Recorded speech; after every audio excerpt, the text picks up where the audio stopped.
Alright YouTube, it's time for a response to Varg's solution, his latest video, in which he posits that the white race, the pan-European sort of diaspora, the Western, the civilized world, is being troubled by outside groups, primarily as a natural response that Mother Nature, directly or indirectly, I'm not exactly sure which he's suggesting, is trying to destroy us for destroying nature, for causing, through our use of industry, nuclear power, which I completely agree with him on.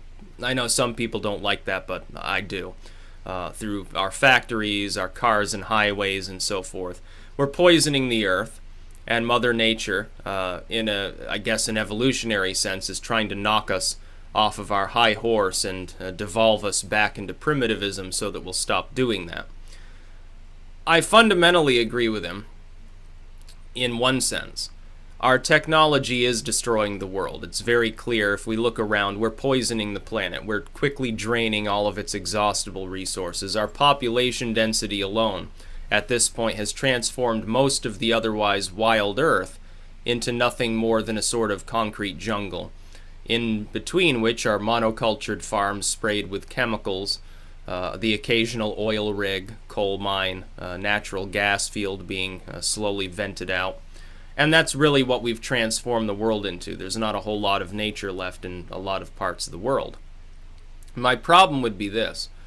His explanation doesn't completely make sense in one respect, because, of course, if you look to Asia, the amount of pollution being produced there is far greater now than is being produced in Europe or the United States or Australia and Canada, any of these other parts of the world populated primarily by the Caucasian race. The Asian people now are the seat of industry in this world. Pollution venting out from China and India alone rivals all of the pollution in the rest of the world combined at this point in many totals, because that's where the heavy industry is. Now, I'm sure he has a tendency to watch response videos, which is unique. A lot of YouTubers don't even fucking bother to do that anymore, so credit to him for this. I'm sure that the interjection will be yes, but that industry is feeding the West. That a lot of that heavy industry is, producing products that are imported into the West in part or in whole. For instance, China making processing units or something like that, car automotive parts, and then they get shipped out to the Western world. The Middle East with its pollution, all the oil being pumped, a lot of it goes to Europe and the United States. It's very much true. The problem is, if the European world, if Europe and its offshoots, North America, Oceania, and so forth, you could even say Latin America, Spaniard influence, Portuguese, and so forth. If these parts of the world were to say, screw this, we're poisoning the earth, so enough is enough, we're going to go back to the horse and buggy, it's primitivism time, essentially. It wouldn't stop the world from being poisoned. In fact, it would make the situation worse. It wouldn't stop that problem. Asia would continue to be industrial. Africa is increasingly an industrialized part of the world. They're beginning to make that transformation, where they're terraforming basically the entire African continent into the same concrete jungle we already have.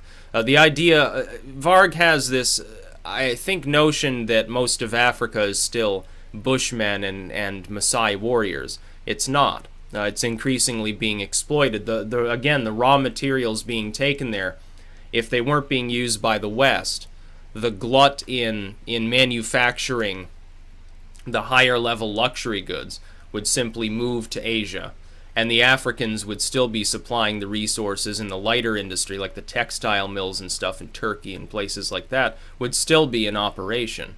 Those wouldn't stop. The poison would continue flowing. The uranium would still be mined. In fact, now, because there'd be demand for it, it'd just get bought up by the Chinese and India and so forth, and they would make that transformation. It wouldn't help the world. The second problem is that these groups that remain industrialized would then have the means to conquer all of the people who have reverted to primitivism, namely Europe and the United States and some of these other countries. They could conquer them at a whim because they would still have an industrial military complex. They would have naval supremacy, air supremacy. They'd have much more manpower over time because they'd still be living in dense populations. They'd be more than happy to conquer all of these people.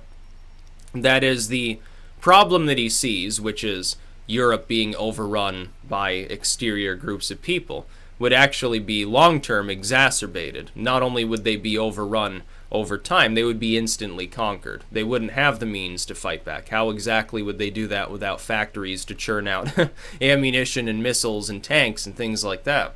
So the problem would remain.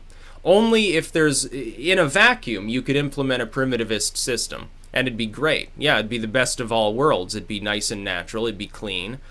People could get back to doing things that are, in many cases, more entertaining than running around in sports cars and things like that. The air would be more pure. You'd be able to see the night sky in its full splendor, not tainted by city lights. It'd be pretty cool, actually. Mankind would be living a little bit like the Copper Age or something, but people did it before. They seemed to do fine until they start developing sort of density, and then they keep getting racked by epidemics. Actually, things were arguably better off before people started living in organized cities in some ways. It's an interesting tidbit from archaeology, I suppose you could say. You don't find that evidence of systemic epidemic disease when people have too low a density for that epidemic to continue without burning itself out very, very quickly and very locally. Let's just say that. It's the same problem you see with agriculture. Early agricultural movements that were not able to properly process the grains that they were growing often had severe nutritional deficiencies. They didn't live very long. Then they finally developed the means to process it. Things get a little bit better. But that industry would not go away. It would just change from Europe and the US to Asia, basically. They would take over the world. Things would even be more polluted afterwards. They'd be even worse because they're used to living at even higher densities, disregarding the concept of sanitation, disregarding the concept of pollution control. Only in the Western world, only the same people he's blaming for these environmental problems, only those populations have begun to decrease their impact in this world. Every other group of people in the world is increasing their impact. In Europe and the United States and places like that, if it weren't for taking in migrants, refugees, immigration, all these things, the populations would be roughly stable. That is, they wouldn't be growing. Demand for products would decrease over time. The environmental impact would decrease. We're the ones who set aside vast tracts of land, call them nature reserves or whatever we call them, and leave them alone and don't exploit them. I think that that's, by the way, a fairly good thing to do. We're the ones developing, we're the ones that developed the bad shit, like, oh yeah, we're building this missile so we can go hit other continents, but we're also developing green energy. Those are also inventions of the Western world. We're the ones who had the clarity of mind to see we were creating a problem. Things were worse decades and decades ago than they are now. In the United States, there was a time not that long ago when parts of the Great Lakes were essentially dead zones, where most of our rivers ran, they weren't blue. They weren't nice, clear, clean water. I can go out behind my home, here in Vermont, for instance. We long ago achieved peak population. We've been sliding backwards since then. I can go and drink the water in the stream behind my house. I've done it before. I don't get sick from it. It's perfectly clean. I can go out into nature, and I can wander for miles and miles without seeing a home, without seeing even so much as a dirt road. It's still pristine in many parts of this particular location in the world. You won't find that in China, unless you go into the Gobi Desert. And even there you'll find large-scale military industrial complexes being built because it happens to be nice, open, clear land for them to do that in on the outer steppe of the Gobi Desert. It's the perfect location for training grounds. They don't have to worry about accidentally, hitting a mountain and causing an avalanche. They don't have to worry about hitting a village because nobody lives there. It's sort of a fallow region in the world. Be interesting for archaeological exploration. But I will say this. I agree with him on nuclear power. That should be done away with. We should be using, if we're going to derive power from green sources, it should be actual green energy. There are better ways to do that than nuclear power. I know people have a big stick up their ass about solar, but it does work. It is more efficient. These lithium mines they always talk about pale in comparison to mining coal, to what happens when an oil pipeline explodes or something like that. Number one. And number two, its efficiency is nowhere near peak. It's continuing to become more efficient over time. In fact, its efficiency has now overtaken virtually every other energy source other than natural gas, and it's quickly approaching that too. it's a positive step in the right direction, and we're the ones implementing it. The Chinese make a big show about how environmentally friendly they're becoming because, oh, we put up so many solar panels. Yes, because your population is approaching 2 billion people. Per capita, it's still far behind most parts of Europe, most areas in the United States. We're the juggernaut of green energy by population. We will remain so. We're the ones who are becoming post-industrial. Our impact on the environment is decreasing over time. And in a vacuum, if we prevented foreign groups from coming here at all, our population would decrease back to not carrying capacity, but comfort capacity. People don't want to live crammed in like sardines. They have no reason to. We're the only ones capable, with the technology that we have, of safeguarding large swaths of the earth long enough for that transformation to happen. And that would be very positive. There would be a lot of nature coming back. Reforestation would take place. The amount of pollution from industry would begin to falter. And I'm not talking about we'll have an out of sight, out of mind mentality like these politicians that you speak of in Norway, and certainly here in the United States, they're the same, trust me, these so-called environmentally friendly politicians. Oh, close down the factories. Oh, but we still need the product. We'll get it from China where there's no filtration at the factory and they just dump their sewage wherever the hell they want. I'm not talking about that. I'm talking about demand for those things would be less. We'd actually be, in a real sense, we'd be recycling products as opposed to the pretend recycling we use now. It's possible to do that, but long term, as I've stated several times, long term it really doesn't even matter. We'll be wiped out. We're going to go back to the Dark Ages. The primitivism he speaks of will take place. It'll take place after the next big catastrophe, the next Carrington event. It would fry the world completely. Billions would die. The next big epidemic, billions would die. Nuclear war, billions would die. The human population would be less than half of what it is now. It would decrease further due to secondary ailments, famine, and things of that nature as the industrial complex breaks down. The carrying capacity of the world would be far less. And once that carrying capacity drops, well, the excess humans have to die off. It's just the way it is. There wouldn't be any surplus crops anymore to prop up artificially inflated metropolitan populations. The idea of cramming millions of people into such a small area of space like Manhattan or Beijing or any of these big European cities, that is an abomination. It's not natural.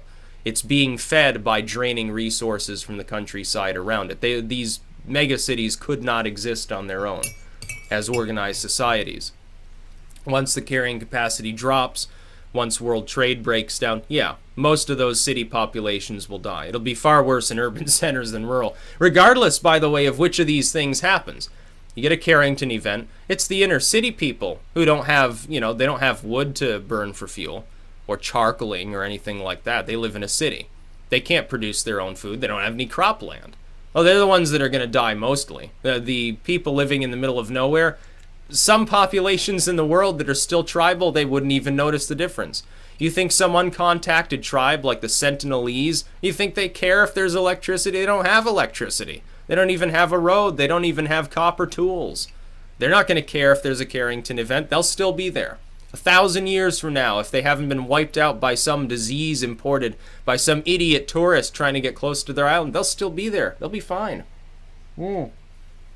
All these little tribes running around in the Amazon or in the middle of the Congolese basin that react violently when you try to get too close, and they even slaughter loggers and poachers, they'll still be there.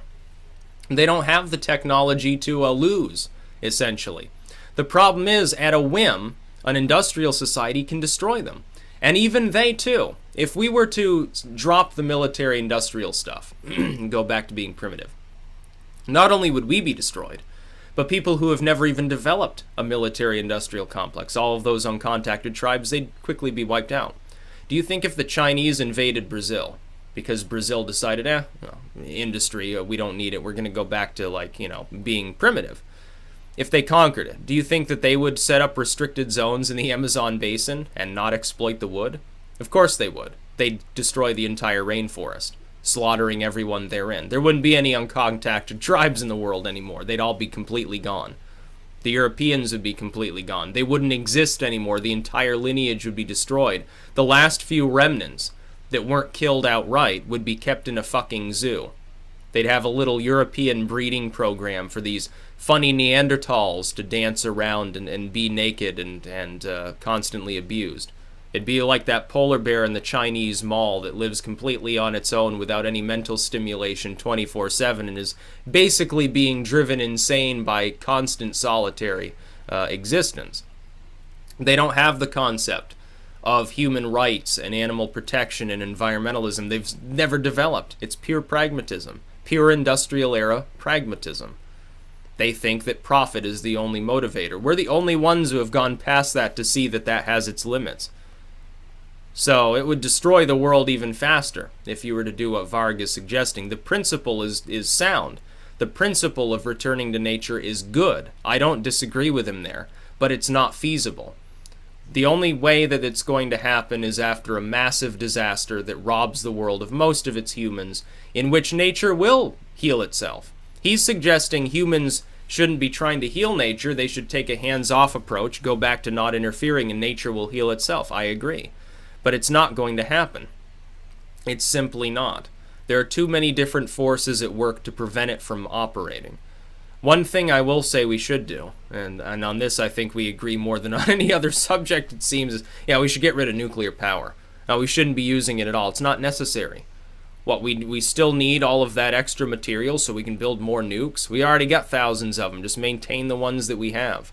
Set up one reprocessing unit. That's enough to supply us with all the material we need. We don't need fucking dozens of nuclear plants sitting around waiting to burn out and start melting down anytime there's a next Carrington event, which would happen. Yeah, in the Inferno, you think those nuclear scientists in the wake of such a thing are going to go to work? You think they're going to go and care? No, they're going to flee into the mountains. They're not going to save your ass.